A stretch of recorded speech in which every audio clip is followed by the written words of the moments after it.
What up, y'all? It's Maddie. And this is Bleeves. We're here to talk about the Arizona Cardinals and the Chicago Bears, which is coming up in Chicago on Sunday, December 24th, day before Christmas Eve. Maddie, how are you doing today? I'm good. I'm recovering from the flu, but I feel a lot better. So, how are you doing? Good.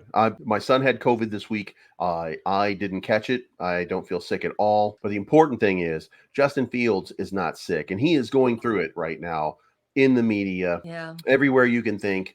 And we're starting to find some support. Now, going into Arizona, I feel like this is a must-win game. Do you think so? Yeah, honestly, I think going forward, I think this game and, of course, the Packers is must win. I just really want to see Justin Fields perform really well the next 3 weeks. I think it sucks to see him get shamed so much and constantly have your name in the media comparison. I'm just at the point I want the draft. So all right. Well, we got Arizona versus Chicago, 3:25, Sunday, December 24th, and after that, we have a bye week, I think, coming up. No, because we have we have New Year's Eve game at noon. That's right, and that's going to be against the Atlanta Falcons. So real quick, let me do this. Ben Armstrong, BitBoy Crypto, when you see this, and I know you'll be watching, you're going to get stomped down. Justin Fields is going to run roughshod all over you.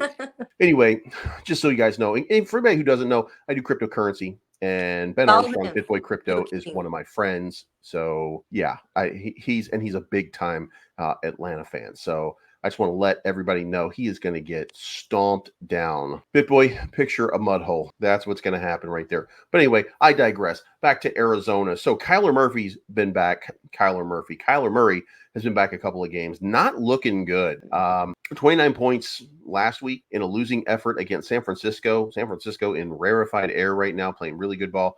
And the week before, he had 200 yards passing. The week before, he had 145 yards passing. Just really not connecting with his receivers right now. So let's skip through this and let's go to Dan Greenberg, who says that this is from Jonathan Gannon, the head coach, talking about Justin Fields. Now, what are the odds that Arizona puts out some feelers for Justin Fields? He can make every throw. He's got a huge arm. He's extremely mobile, and he's hard to tackle, and he's hard to defend. So do you think that first of all, where do you think, as of today, Ryan Poles and Kevin Warren, where do you think they are on Justin Fields? And what do you think they want to do? I don't know.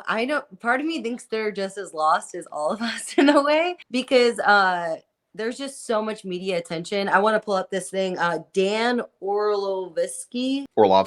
Yeah. I don't know if you already commented on this, but he basically came out and said that Caleb Williams is Patrick Mahomes, Lamar Jackson, and Josh Allen all in one. Yeah, and you can't say that yet. There's just no definite proof in the NFL, at least. But I don't know. I just feel like the whole organization and fan base is really at a loss at what we're gonna do. We have so much draft capital that, I mean, you can't really lose, can you?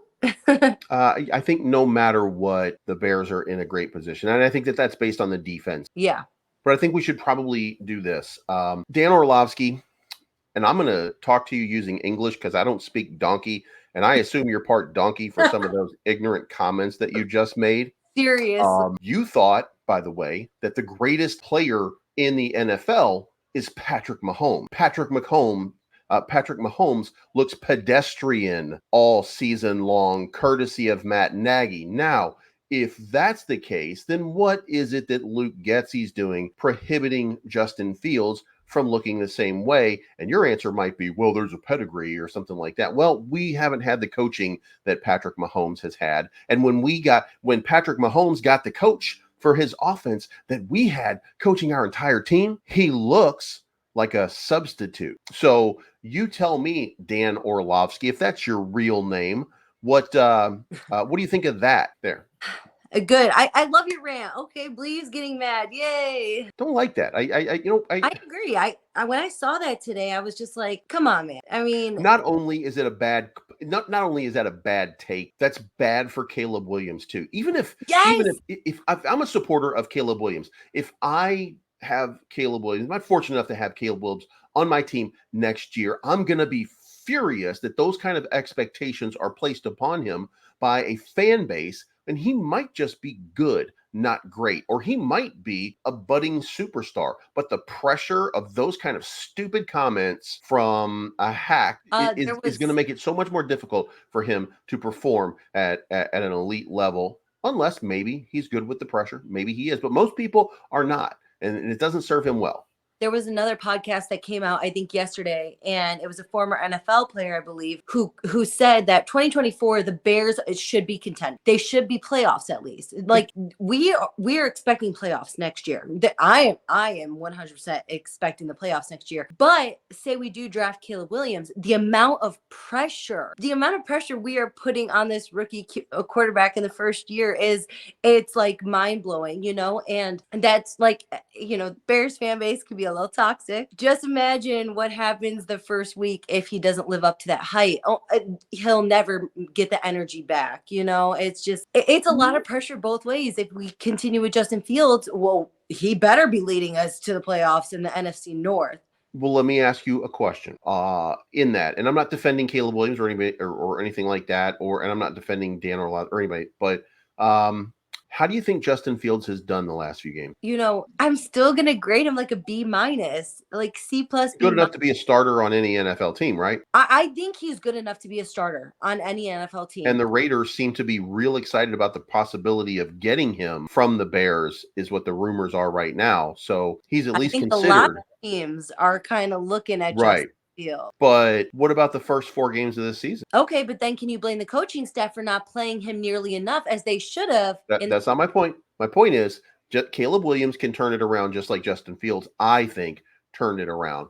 And I think that he can, I don't think that one game, or I think the pressure, that mounting pressure that continues if you do start off slow, could wilt a new quarterback coming into the league. They may not have it. What we do know, though, is Justin Fields does have that. Yeah. He's resilient. So, a lot of these things that these guys are trying to, a lot of times talking heads like us tend to overthink what, because we're trying to analyze, we're trying to come up with what's going to happen with a player. And we see what's on the field, and we make excuses sometimes when we see those boneheaded plays. And we see Justin Fields, fumble Ruski. He's got a huge fumbling problem. Thus a turnover problem. And the question would be, can he fix that? And if he can fix that, is it worth salvaging? And it just feels like, to me, 4,188 yards over the last 17 games and 27 touchdowns tells me that this guy is an elite athlete, an elite player on a bad team making great statistics. And I gotta think that, if they're not seeing it, and they're not and they're looking at this and they're saying, well, look, he's had great stats, but still I want to save a couple bucks by getting Caleb Williams into this contract, not knowing, but just kind of guessing that Caleb Williams might be okay. I don't. That seems to me to be the bigger problem than having an over-analyzed quarterback deciding whether or not he's worth it. And here's the other part that I'll close with here. And I know I'm talking a lot, but I'm passionate about this right now. We love passion. Right. I think that Justin Fields probably will take a pay cut to stay in Chicago. And by the way, I don't mean a huge pay cut. I don't mean that he's going to, I don't mean he wants a $70 million contract, or he doesn't want Shohei Ohtani type money, some, wild ass number where they only have to pay him like $14 a week, whatever the hell it is that they're doing with it. That's just so beyond the pale.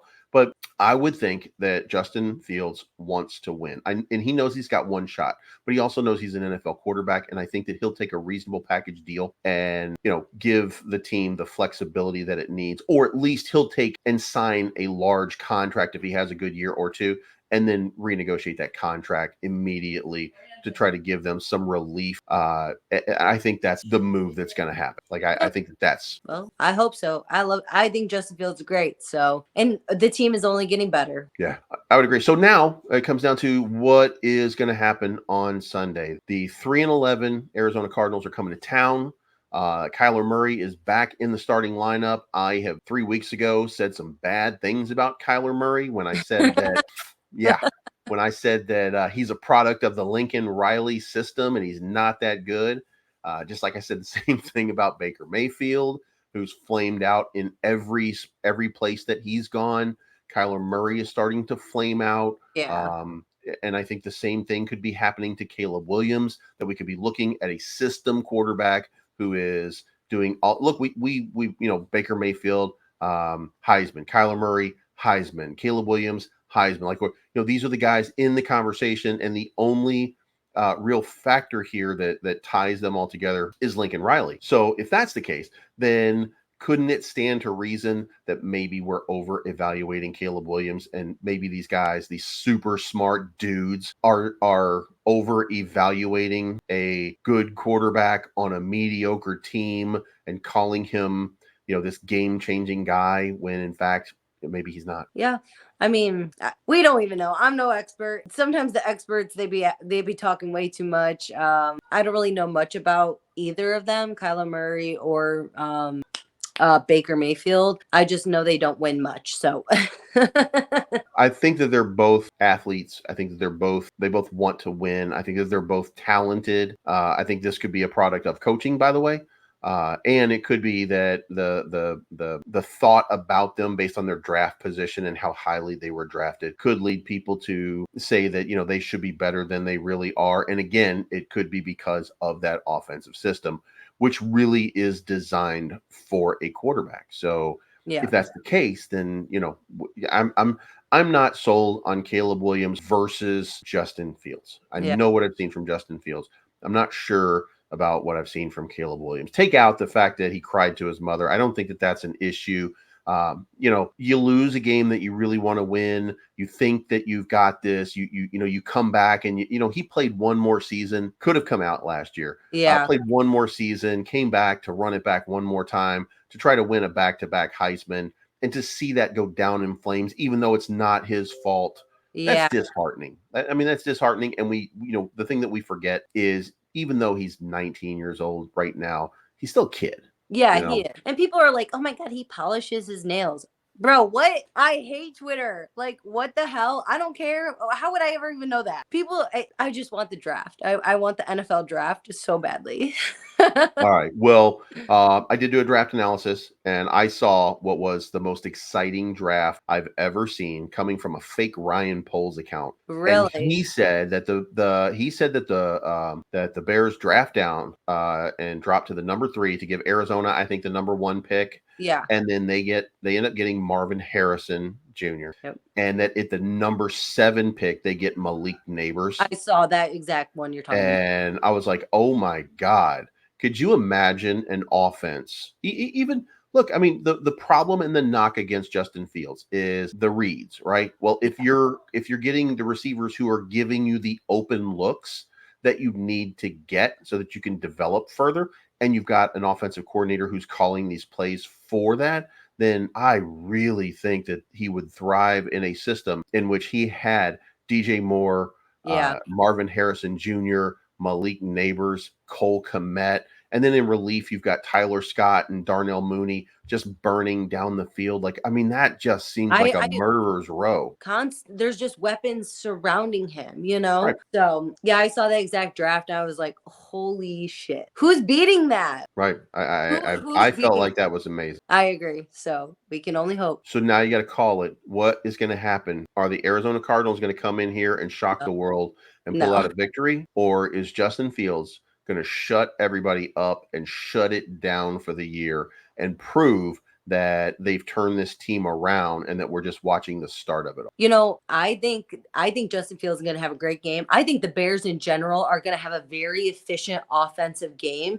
I think their defense has spoken for itself. It's going to be consistently good. I think we're at that point now. And I just think Justin Fields is going to put Kyler Murray to shambles. And I'm excited. It's going to be a Christmas Eve game. I can't wait. I don't know how winning, though, impacts our draft pick. Like, I'm not all into this whole lose out shit. It gets worse. It gets worse and worse the more we win. And I hate that, because I've never been the fan to be like, oh my God, please lose, blah, blah. We have so much draft capital, like I said. I don't give a fuck. I just want to win. So what do you think? So I'm going to say that this is a coming out game for Justin Fields, that there's going to be that one where we're going to look back and we're going to be like, wow. So I'm going to say 4 touchdowns, Ooh. one rushing touchdown for 5 total touchdowns from Justin Fields. And the Bears are going to win 38-7. Oh my God. I was going to say 31-14. I always go a little like softer. I'm just, I'm not a big risk taker. Okay. Mm-hmm. Well, and the final piece, the final piece here is you saw Matt Eberflus give an interview in which he did not give a ringing endorsement of Luke Getsy. Yeah. So the question would be, how do you think Luke Getsy responds to the lack of that endorsement? Does he step up and does he realize I've got to do a better job? And does he start making better changes in the offense over the last couple of games? Hey, so I watched an interview with it, and it always comes down, they never really blame themselves, but I do think Matt Eberflus is starting to kind of realize it, and now he has to follow his role now that he's been stating. Like that we're too far into the season where he's gonna stab his guy in the back. But maybe he's like, in his little head and be like, hey, like if you don't make changes where Justin's gonna be successful, you're for sure gone. Like there's no doubt in our minds, if we don't do well and Justin doesn't do well, you're out this door. So what can you do in these last 3 games that helps them win? So I don't know. I mean, I'll be happy if Luke Getsy calls a good game. I don't expect that, but I'll be happy. I will be too. So let's agree that we think that the Bears are going to annihilate the Arizona Cardinals. Perfect. Leading into these weak, inept bunglers in Atlanta. Yeah. The Falcons. That's not even a bird. That's not even a real bird. Ugh, what's a falcon? Right. What's a falcon? Is it just that? You hear it. You hear me, BitBoy. You hear me. So anyway, well, I guess that's it. So I think we covered everything. So I guess we'll just wrap this up and say, guys, thank you so much for tuning in. Make sure that you hit the like button, the subscribe button, the bell to be notified of future content. Leave a comment down below letting me know, what do you think the score is? Oh my God. Oh my God. Did you do that? Look at that. You did that. Stop. Letting me know what you think the final score is going to be on this game. And then until the next time, I think we bid you, as Kenny Omega would say, adieu and farewell and whatever else he says. Anyway, we'll talk to you again soon, guys. You have a good night. And from Bleeves, adios. Bye. See ya.